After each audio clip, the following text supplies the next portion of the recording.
কিয়ামতের দিন মানুষগুলো টোটাল দুইটা দলে ভাগ হবে। বলেন কয় দল? দুইটা দল বিভক্ত হয়ে যাবে। এক দল হবে জান্নাতি, আর এক দল হবে জাহান্নামী। হিসাব ক্লিয়ার। এখন আপনাদের কাছে জানতে চাই, আপনারা কোন দলে থাকতে চান? জান্নাতি দলে থাকতে চান। আল্লাহ কবুল করুন, বলেন আমিন। তার একটু জোরে বলেন না আমিন। মাশাআল্লাহ। এখন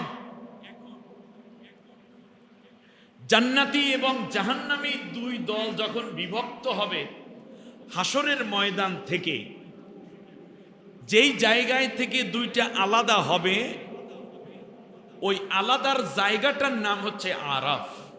জায়গার নাম কি? আরাফ নামক জায়গায় আল্লাহ রাব্বুল আলামিন বলছেন, যারা জান্নাতি তারা হবে আসহাবুল ইয়ামিন, ডানপন্থী। কোনপন্থী? আরো জোরে বলেন। ইংলিশে বলে রাইটিস্ট, রাইটিস্ট। আর এক দলের নাম হলো বামপন্থী, যাদেরকে বলে লেফটিস্ট। জান্নাতে যাবে ডানপন্থী। আমরা এখন কোনপন্থী? আমরা যে ডানপন্থী, এই কথাটা যেন ভুলে না যাই। এজন্য জীবনের প্রত্যেকটা কাজ ডান দিক থেকে শুরু করা সুন্নত। খাবো কোন হাত দিয়ে? প্লেটের কোন সাইড থেকে খাবো? ডান সাইড থেকে খাবো। ওযু শুরু করি কোন দিক থেকে? ডান দিক থেকে। পানি পান করি কোন হাত দিয়ে? চা খাবো কোন হাত দিয়ে? দেখছেন, আমি যে ডানপন্থীরা যেন ভুলে না যাই। জামা পরবো কোন হাতা আগে ঢুকানো সুন্নত? পাজামা প্যান্ট পরেন কোন পা আগে ঢুকানো সুন্নত? মোজা পরেন, জুতা পরেন কোন পায়ে ব্যবহার আগে সুন্নত? এবার খেয়াল করুন, আমরা যখন ঘুমোতে যাই তখন কোন কাতে ঘুমানো সুন্নত? শুধু তাই না, মরার পরে আমাকে আপনাকে যখন কবরে রেখে দেয়া হয়, কোন কাতে রেখে দেয়া হয়? ডান। একটা কাজে শুধু বামটা আগে লাগে, সেটার নাম হচ্ছে কোন জায়গা বলেন দেখি? আগে ব্যবহার করে বাম পাওটা। কোন জায়গায়? বাথরুমে, টয়লেটে।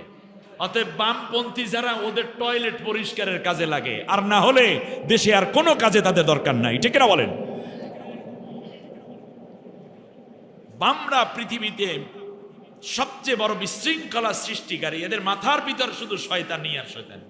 পুঁজিবাদ, সমাজতন্ত্র, নাস্তিক্যবাদ, ইসলামকে কিভাবে ক্ষতি করা যায় এই চিন্তাই হচ্ছে বামপন্থীদের প্রধান উপকরণ, চিন্তার উপকরণ। এবারে আসুন, আমরা ডানপন্থী। ডানপন্থী মানুষগুলো জান্নাতের নূরের সিঁড়ি আসবে, জান্নাত থেকে সিঁড়ি আসবে, এই সিঁড়িতে জান্নাতীরা চড়বে। আর এক্সেলেটার, আপনারা দেখেছেন সিঁড়িতে পা বেয়ে বেয়ে উঠতে হয়, কিন্তু এক্সেলেটার হলো আপনি শুধু চড়বেন আর বৈদ্যুতিক পাওয়ারে টেনে আপনার গন্তব্যে উঠাইয়া নেয়। এক্সেলেটার দেখেছেন? হ্যাঁ দেখেছেন, মাশাআল্লাহ। এখন চিন্তা করুন, এইরকম কোটি কোটি মানুষ জান্নাতে যাচ্ছে, তখন তাদের চেহারাটা আলোকিত হবে। উজুহু ইয়াওমাইযিম মুসফিরাতুন দাহিকাতুম মুস্তাবশিরা। পূর্ণিমার চাঁদের মতো চেহারাটা আলোক উজ্জ্বল হয়ে উঠবে। সুবহানাল্লাহ। জান্নাতি মানুষগুলোর চেহারাটাই নূরের আলোয় ঝলমল করতে থাকে। জাহান্নামী মানুষগুলোর অবস্থা হবে উজুহু ইয়াওমাইযিন আলাইহা গবারা তারহাকুহা কাতারা উলাইকা হুমুল কাফারাতুল ফাজারা। আর কতিপয় মানুষের চেহারা বিষ কালো হয়ে যাবে, পেরেশান হয়ে যাবে। ইয়াউমা ইয়া'আদ্দুজ জালিমু আলা ইয়াদাইহি, আফসোস করে নিজের ঠোঁট, নিজের আঙ্গুল, নিজের হাত কামড়ে ছিঁড়ে ফেলবে আর বলবে, আল্লাহ লাউ নুরাদ্দু ওয়ালা নুকাজ্জিবা বিআয়াতি রাব্বিনা, আল্লাহ জীবনে একটা বারের জন্য দুনিয়ায় পাঠাও, কোনো গুনার কাজ করব না, নেক কাজ করে করে জীবন পার করে দেব। কোনো কাজ হবে? ওই সময় আফসোস করে কোনো কাজ হবে? আল্লাহ রাব্বুল আলামিন বলেন, শোনো, জান্নাতি মানুষগুলো জান্নাতের দিকে উঠে যাবে, নিচের দিকে হঠাৎ করে তাকাবে, তাকিয়ে দেখবে আপনজন, প্রিয়জন, বন্ধুজন, স্বজন অনেকেই জাহান্নামের দিকে নিয়ে যাওয়া হচ্ছে, অনেককেই জাহান্নামে নিয়ে যাওয়া হচ্ছে। আমি খুব নিকট থেকে আপনাদের কয়েকটা কোশ্চেন করি, বুঝবেন। ভাই, দুইজন ভাই, এক ভাই যাবে জান্নাতে, আর এক ভাই যাবে জাহান্নামে। একই মা একই বাবার ঔরস এবং গর্ভজাত থেকে আসা জোরের ভাই। ইতিহাসের প্রথম এই ইতিহাস রচিত হয়েছে, এক ভাই যাবে জান্নাতে আর এক ভাই জাহান্নামে। বলেন তো এইরকম ঘটনা শুনছেন কিনা কোরআনে? হাবিল এবং হাবিল যাবে কোথায়? জান্নাতে। আদমের সন্তান হাবিল, কাবিলও আদমের সন্তান, কিন্তু হাবিল যাবেন কোথায় আর কাবিল যাবে? এইরকম হাবিল কাবিল বহু বাড়িতে বহু ফ্যামিলিতে আছে না নাই? দেখবেন এক ভাই জান্নাতি আর এক ভাই। আচ্ছা, আর একটা কোশ্চেন করি, স্বামী যাবে জান্নাতে, স্ত্রী জাহান্নামে। কোরআনের মধ্যে এই ঘটনা আছে। নূহ আলাইহিস সালাম এবং লূত আলাইহিস সালামের স্ত্রী দুইজন যাবে জাহান্নামে, নবীদের স্ত্রী হওয়ার পরেও। কানাতা তাহতা আবদাইনি মিন ইবাদিনা, আল্লাহ রাব্বুল আলামিন বলেন নেককার দুই বান্দা স্ত্রী ছিল তারা, এরপরেও সে যাবে জাহান্নামে। তাই স্বামী জান্নাতি, স্ত্রী যাবে জাহান্নামে। এই রকম এখানেও আছি আমরা, স্বামী হিসাবে জান্নাতে, কিন্তু স্ত্রী এত গুনাহ করেছে জান্নাতি সে হতে পারবে না, এমনকি নবীর স্ত্রীও হতে পারে নাই। ঠিক তার বিপরীতে যদি আমি চিন্তা করি, একটা কোশ্চেন করি, খেয়াল করুন, স্ত্রী যাবে জান্নাতে, স্বামী যাবে জাহান্নামে। বলেন তো, একটা ইতিহাস আছে। আসিয়া, ইয়েস, আসিয়া যাচ্ছেন জান্নাতে আর স্বামী ফেরাউন যাচ্ছে জাহান্নামে। আফসোস লাগে আমাদের মেয়েদের জন্য, মায়েদের জন্য, বোনদের জন্য। ফেরাউনের স্ত্রী হওয়ার পরেও আসিয়া যদি জান্নাতি হতে পারে, তাহলে আপনি কেন মোমেনের স্ত্রী, একজন নেককার মানুষ অত না হোক, কিন্তু একজন মুসলিম, একজন ইমানদারের স্ত্রী হওয়ার পরেও জাহান্নামে যাবেন কেন? আল্লাহর কাছে এটারও একটা জবাব দিতে হবে। আপনার স্বামী তো ফেরাউনের চেয়ে খারাপ না।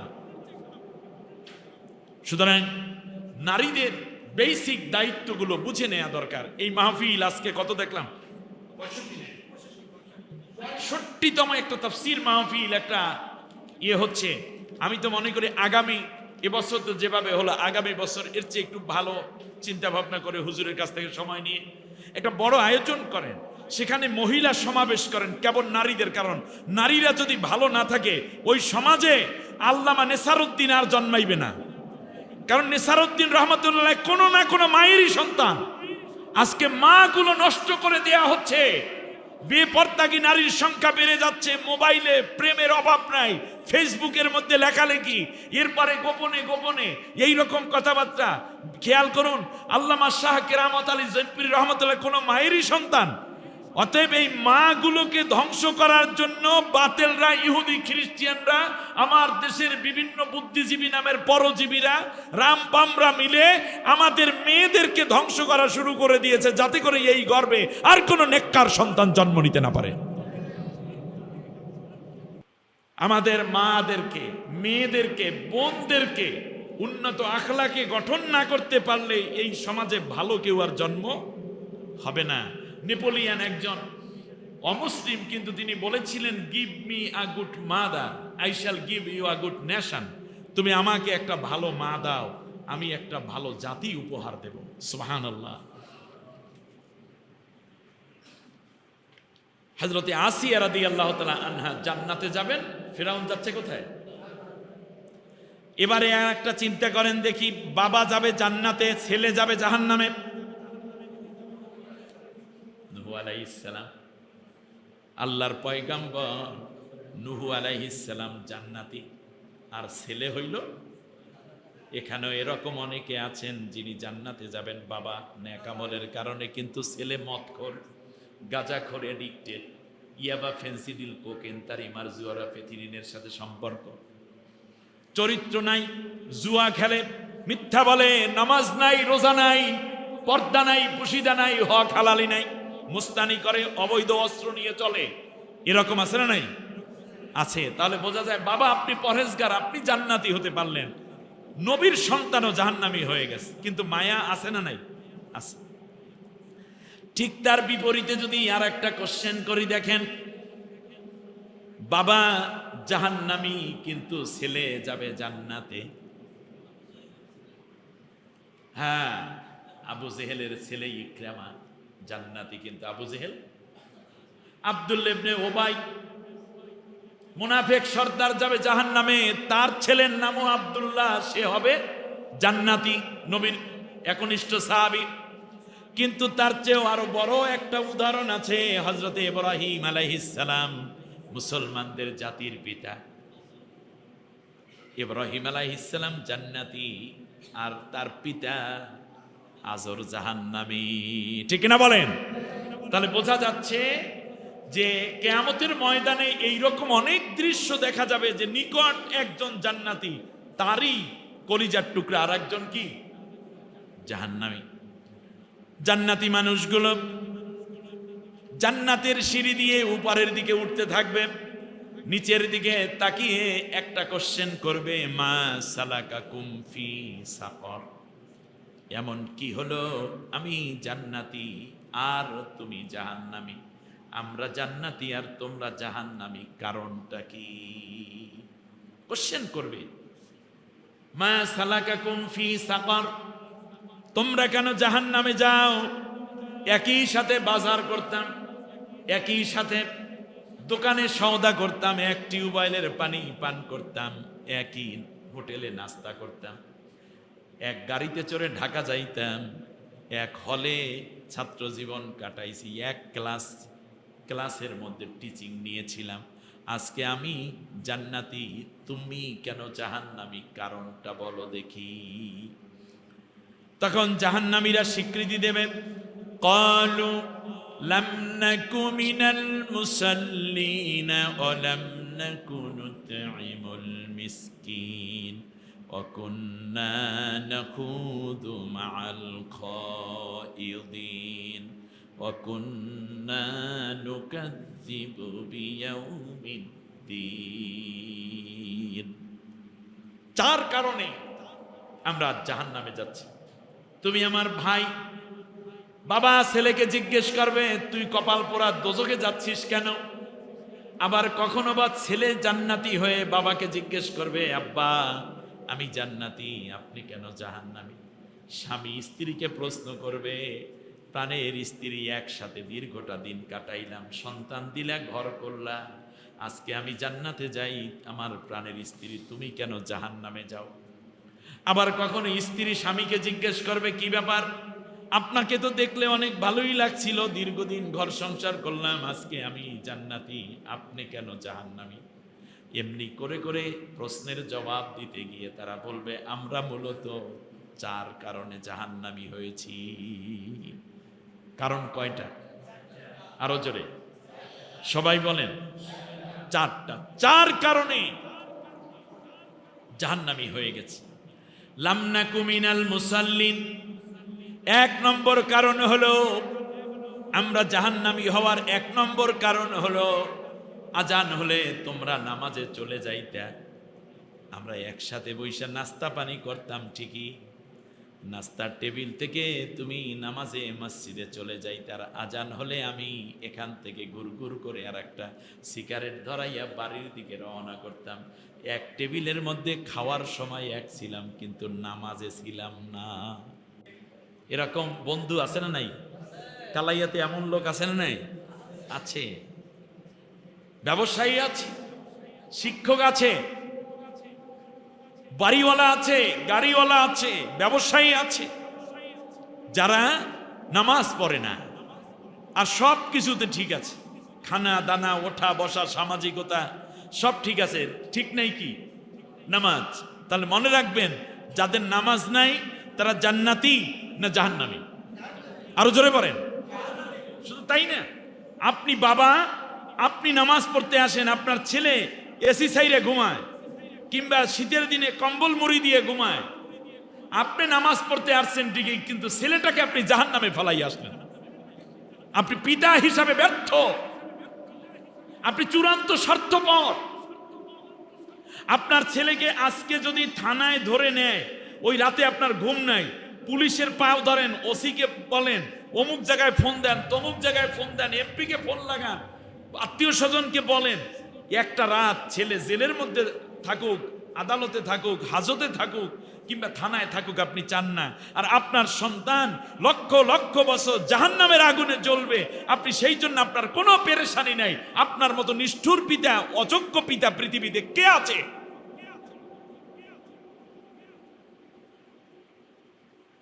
স্বামী নামাজে যায়, স্ত্রী নামাজ পড়ে না, আবার স্ত্রী নামাজ পড়ে, স্বামী নামাজ পড়ে না, এরকম সংসার আছে না নাই? আবার এরকমও আছে যেখানে পুত্রবধূ নামাজ পড়ে না, আর শ্বশুর আল্লাহর জিকির করতে করতে মুসাল্লা ভিজাইয়া ফালায় চোখের পানিতে, আছে না নাই? কে বলছে আপনাকে এত জিকির করতে? বরং আপনি আপনার পুত্রবধূকে ডাকুন, স্ত্রীকে ডাকুন, নামাজের জন্য তুলে দেন, এটাই আপনার জীবনের শ্বশুর হিসাবে সবচেয়ে বড় জিকির। আহা, ঘরের সব ঘুমায় আর সে ফজরের পর মাথা রুমাল নিচু করে তারপর জিকির করতেছে, ঘরের সব ঘুমায়। আপনি বলি হবেন এত সহজ, এত সহজ। পরিবারের প্রতি আপনার দায়বদ্ধতা নাই, সমাজের প্রতি আপনার কর্তব্য নাই, সন্তানের প্রতি আপনার দায়িত্ব নাই, সে দায়িত্ব আপনি পালন করলেন না কেন, এই ব্যাপারে আপনি জিজ্ঞাসিত হবেন। যদি আপনি দায়িত্ব পালনের পরে ব্যর্থ হন, তাহলে আর জিজ্ঞাসিত হবেন না। বিয়ে করাইলেন ছেলেকে, মেয়ে চাকরি করে কিনা জিজ্ঞেস করলেন, প্রাইমারি স্কুলে ইন্টারভিউ দিয়েছে, ভাইবা হয়ে গেছে, অলরেডি জয়েন্ট লেটার পাইয়ে গেছে, পিটিআই করে, এই জন্য মাইয়াটা বিয়ে করাইলেন, যাক চাকরিটা হয়েছে। কতবার প্রশ্ন করলেন, তুমি কি পাস করেছো, কি রেজাল্ট করেছো, তোমার নাম কি, সামনের ভিশন কি?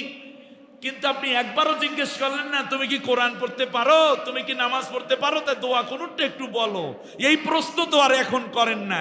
এখান থেকে আপনার নাতি হইবে একেবারে ওলি আল্লাহ কামেল মোকাম্মেল, মাহবুবে সোবানি হাদিয়ে দাওরান মোজাদ্দেদ জামান, এই চিন্তা আপনার মাথার ভিতরে ঢুকাইছে কে?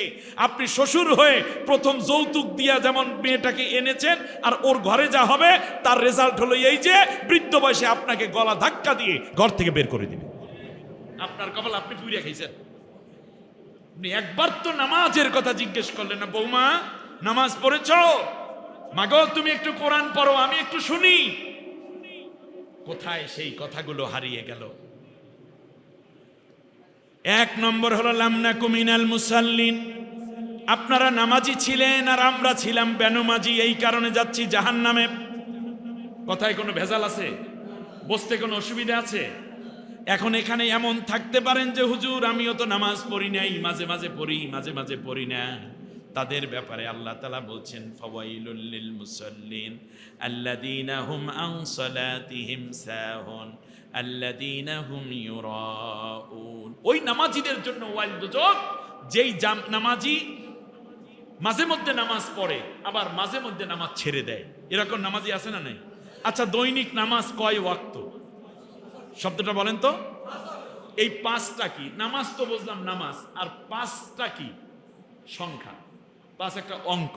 মনে রাখবেন, উসুলুল ফিকার একটা উসুল হলো এই যে সমস্ত ইবাদত সংখ্যা দিয়ে নির্ধারণ করা হয়েছে, ওই সংখ্যা পূরণ না করা পর্যন্ত ওটা ইবাদত বলে আল্লাহর কাছে গৃহীত হবে না। যেমন এশা নামাজ কয় রাকাত? ফরজ কয় রাকাত? 3 রাকাতে সালাম ফিরাইছে ইমাম সাহেব, নামাজ হয়েছে? 5 রাকাত পড়ছে, হবে না? ইয়েস। তাহলে বোঝা যায় এই 4 সংখ্যা, এইটা পুরা করতে হবে। ঠিক তেমনি 5 ওয়াক্ত নামাজ দৈনিক, এই 5 পুরা না করা পর্যন্ত আপনি 4 ওয়াক্ত পড়েছেন, আপনার নামাজ হয়নি। আমাদের সমাজে এরকম নামাজি বহু আছে, মাগরিবে পড়লে এশা নাই, জুমা পড়লে ওই দিন আসর থেকে আর এক জুমা পর্যন্ত নামাজ নেই। এইটা হবে না। অতএব সংখ্যা যখন আসবে তখন সংখ্যা পুরা করতে হবে। যেহেতু 5 সংখ্যা, এই 5 ওয়াক্ত নামাজই আদায় করতে হবে। যারা 4 রাকাত পড়ছেন, 4 ওয়াক্ত পড়ছেন, 3 ওয়াক্ত পড়ছেন, তাদের নামাজ আসমান জমিনের মাঝখানে ঝুলতে আছে। আজকে তওবা করে যদি একটু কাজা আদায় করার চেষ্টা করেন, ওই নামাজগুলো আল্লাহ কবুল করে নেবেন। পারা যাবে? তাহলে প্রথম আমরা একটা হাত উঁচু করি, আল্লাহর ওলিকে সামনে রেখে আল্লাহর ঘরে বসে যে বাকি জীবন আল্লাহ যতদিন বাঁচাইয়া রাখেন এক ওয়াক্ত নামাজও কাজা করব না। পারা যাবে? দুইটা হাত উঁচু করেন, বলেন আল্লাহ তোমার নামে ওয়াদা করছি, শপথ করছি, যতদিন মালাকুল মউত আমার শিয়রের পাশে না আসে ততদিন ফরজ নামাজ, ফরজ রোজা আর ছেড়ে দেব না। বলেন আল্লাহ এই ওয়াদার উপর আমাদের বাকি জীবন যাপন করার তৌফিক দাও। আমিন আমিন ইয়া রাব্বাল আলামিন। লাম নাকু মিনা ওয়ালাম নাকু নুতিমুল মিসকিন। আমরা মিসকিনের খাওন টাউন দিতাম না। বামপন্থী যারা, এই যে আমার দেশে বামপন্থীগুলো এখন ধরা পড়ছে না, মাঝে মাঝে দেখা যায় যে এদের প্ররোচনায় স্বৈর শাসক অনেক আলেমকে হত্যা করেছে, ঠিক না? এই যে বামপন্থী যারা, তারা মানুষকে খাওয়ায় না, মানুষকে কি দেয় না? খাওয়ান দেয় না। মনে রাখবেন, আপনি সারা রাত ইবাদত করেছেন, পাশের এক ব্যক্তি না খাইয়া রয়েছে, আপনার ইবাদত কবুল হবে না। বরং পাশে ওই ভিক্ষুকের অসুস্থ কিংবা এই অভুক্ত মানুষটারে যদি খাওয়াই আপনি ঘুমাইয়া যাইতেন, সারা রাত ইবাদত করলে যে সওয়াব হতো সেই সওয়াব আল্লাহ দিয়ে আপনাকে ধন্য করে দিবেন। ওয়াফি আমওয়ালিহিম হাক্কুল লিসাইল ওয়াল মাহরুম। আমাদের খাবারের মধ্যে অধিকার আছে ওই অসহায় মানুষগুলোর। অতএব নিজে যখন খাইতে বসবেন তখন খাবারের নিজের প্লেট থেকে অমিম্মা রাযাকনাহুম ইউনফিকুন। যারা মুত্তাকি তারা নিজের খাবার থেকে দান করে, খাবার থেকে অন্যকে খাওয়ায়। আমরা এমন একটা অবস্থা, নিজে ধনী, ধনীদেরকে শুধু খাওয়ায় না, খাবারের গরিবদেরকেও কিছু কিছু খাওয়ান দিতে হবে। পাশাপাশি যারা আছে আপনার রিজিকের অংশ, ওই যাকাত কিন্তু রিজিকের অংশ না, সাদাকা জিকির অংশ। বরং আপনি খেতে বসেছেন, এই খাবারের অংশ থেকে 2 টুকরা গোশত থেকে 1 টুকরা দেন, একটা রুটি থেকে ভেঙে একটুখানি খাইতে দেন। এই যে নিজের রিজিকের মধ্যে থাকা, এর একটা অংশ দিয়ে দিবেন। আশা করি এখন থেকে আমরা এক এক দিন কমপক্ষে একজন মিসকিনকেও হলেও আমরা খাওয়াবো। আল্লাহ কবুল করুন বলবেন। প্রসঙ্গত আমি বলি, আসার সময় আজকের মাহফিলের সম্মানিত সভাপতি মাসুম ভাইকে বললাম মসজিদ কেন্দ্রিক একটা দিনই প্রতিষ্ঠান করেন। বললো যে আমরা একটা একাডেমি করার নিয়ত করেছি। প্রিন্সিপাল হুজুর অনেক যোগ্য মানুষ, আল্লাহর ওলি আমাদের সামনে আছেন। আমি মনে করি তিনি দোয়া করে দিলে কাজটা সহজ হয়ে যাবে। একটা একাডেমি করলে এখান থেকে আলেম তৈরি হবে, এখান থেকে কোরআনে হাফেজ তৈরি হবে। অতএব মসজিদগুলোর সাথে একটা করে একটা ইসলামিক একাডেমি, কোরআন একাডেমি, সুন্নাহ একাডেমি করলে এটা আমরা একদিকে মসজিদ পেয়ে গেলাম আল্লাহর ঘর, একাডেমিটা হবে নবীর ঘর। কোরআন এবং সুন্নাহ দুইটা আসার কারণে রহমত 1 গুণ হবে না, ডাবল হয়ে গেল। আল্লাহ কবুল করুন, বলেন আমিন। ওয়াকুন্না নাখুদু মাআল খায়িদিন। আমরা সমালোচনাকারীদের সাথে শুধু সমালোচনা করতাম। একদল মানুষ আছে না নাই, নিজেরটা খাইয়া অন্যের সমালোচনা করে। ওয়াকুন্না নুকাজ্জিবু বিয়াউমিদ্দিন। আর চতুর্থ কারণ হলো এই যে আমরা এই শুধু পরকাল আছে যে এটা আমরা বিশ্বাস করতাম। আমরা বলতাম unseen is nothing, there is no God. যা দেখি না 2 নয়নে, বিশ্বাস করি না গুরুর বচনে।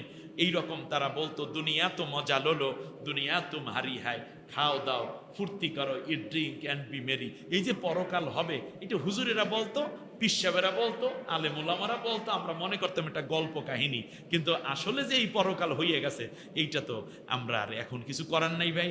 এই 4 কারণে আমরা জাহান্নামে যাচ্ছি। আমি সংক্ষেপে শেষ করে দিলাম আজকের কথা। তাহলে বলুন দেখি, কিয়ামতের ময়দানে মানুষ কয় দলে ভাগ হবে? 2 দল। কি কি দল? ডানপন্থী আর একটা বামপন্থী। ডানপন্থীরা যাবে কোথায়? জান্নাতে। আর বামপন্থীরা যাবে, আমরা কোন পন্থী? ডানপন্থী। বাস। জাহান্নামে যারা যাবে, নিকটাত্মীয় আপনজন দেখতে পাবে, প্রিয়জন। বলুন তো দেখি, জাহান্নামে যাবে মানুষ কয় কারণে? এই যে পড়া নিচ্ছি তো, পড়া নিচ্ছি। বলেন কয় কারণে? 4 কারণ। 1 নম্বর কারণ কি? বেনামাজি হওয়া। দ্বিতীয় কি?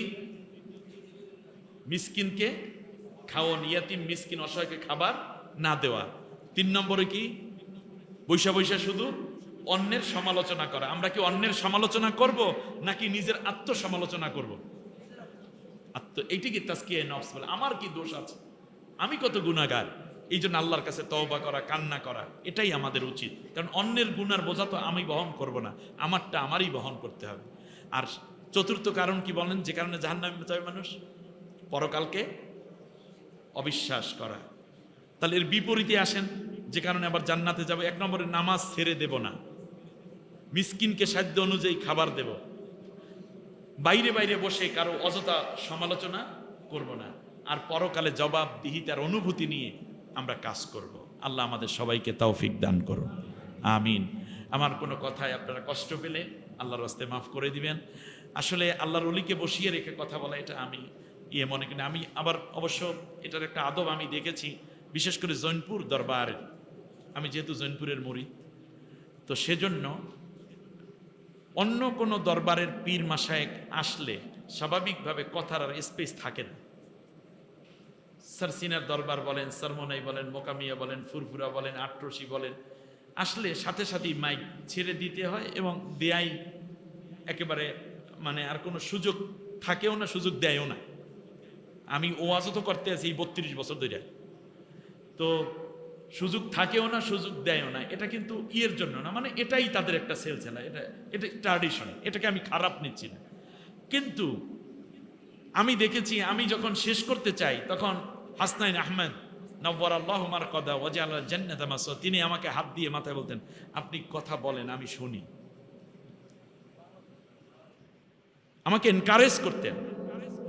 এরপরে আউসাফ আহমদ সিদ্দিকী জৈনপুরী নওয়ারাল্লাহু মারকাদা ওয়াজআলা জান্নাতা মাসওয়া, আল্লাহ তার কবরটাকে জান্নাতে নূর দিয়ে মুনাওয়ার করে দিন। আমাকে বক্তা বানাইছেনই তিনি, আল্লাহু আকবার। আমাকে বললেন যে কিছু আলোচনা করো, তাকরার করো মিয়া। আমি বললাম, হুজুর আমি তো এখন মাত্র আলেম পাশ করেছি, আমি তো তাকরার জানি না, গজল জানি, তুমি এদিকে আসো। আরেকটু কাছে গেলাম, বলে হা করো, একটা ফু দিছে। বলছে এখন থেকে তুমি নামাজের উপরে কথা বলো। আজকে নামাজের উপরে ওয়াজ করতে গেলাম, মানুষেরা কি শুনছে আমি জানি না, আমি কি বলছি তাও মনে নাই। তো ওখানে বসে 18টা মাহফিল হয়েছে। তখন তো মাত্র আলেমে পড়ি, আবার কেউ 100 টাকা 50 টাকা যাতায়াত খরচও দিয়ে গেছে, মাহফিল করেছে, সাইকেল চালাই চলে যেতাম মাহফিলে। এ মানে সেই শুরু থেকে বক্তা বানানো। জানি না আল্লাহর ওলিদের নেক খেয়াল আমার প্রতি কি ছিল। আলহামদুলিল্লাহ, এরপরেও আমি পীর সাহেবের কাছে ক্ষমা প্রার্থী, তিনি যেন আমার এই অপরাধটুকু ক্ষমা করে দেন। আসলে তাকে বসিয়ে রেখে কথা বলা এটা আদব না।